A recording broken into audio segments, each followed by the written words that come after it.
les apprentis journalistes du jour. On est ravis de vous poser quelques questions pour découvrir votre univers. Alors la première, pourquoi vous vous appelez Super Pêche? Pourquoi on s'appelle Super Pêche?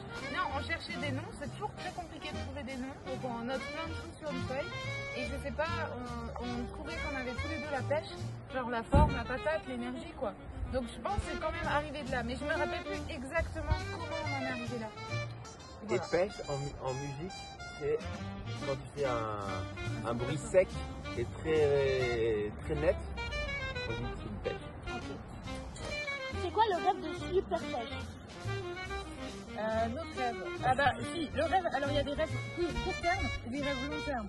Court terme, on aimerait aller faire une résidence. Alors une résidence c'est une répétition sur une semaine. Un peu comme vous faites là, vous faites une résidence de quelques jours.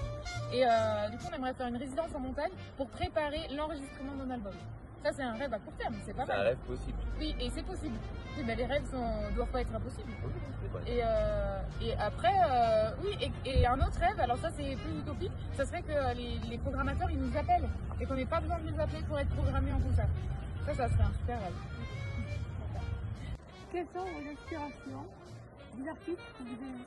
J'aime beaucoup la musique la musique du début du siècle, Poulenc. C'est un compositeur que j'aime beaucoup. Moi c'est la question que je déteste, parce que j'adore plein de choses, j'écoute plein d'artistes et puis c'est des périodes quoi. Des périodes j'écoute plus des trucs précis, des périodes plus vraiment du mainstream. C'est comment de jouer devant des gens? Avez-vous le trac? Ça dépend, mais quand même en général oui, mais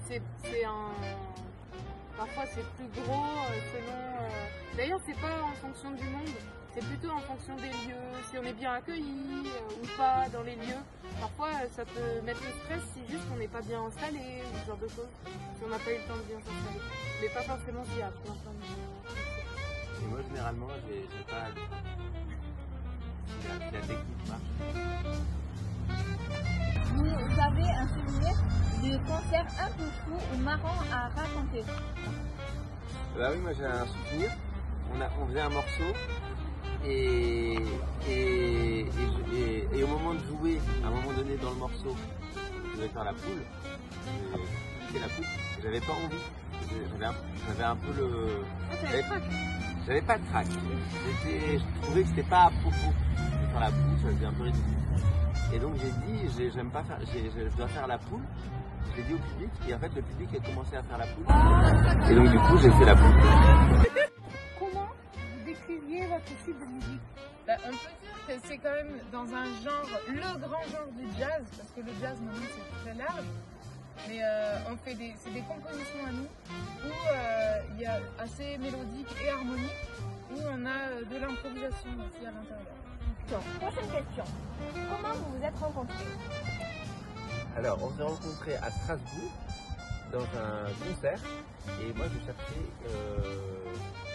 une saxophoniste pour monter un duo. On ne s'est pas rencontrés par hasard quand même. Et on a une amie en commun. On s'est rencontrés par le biais d'une amie qui nous a présenté.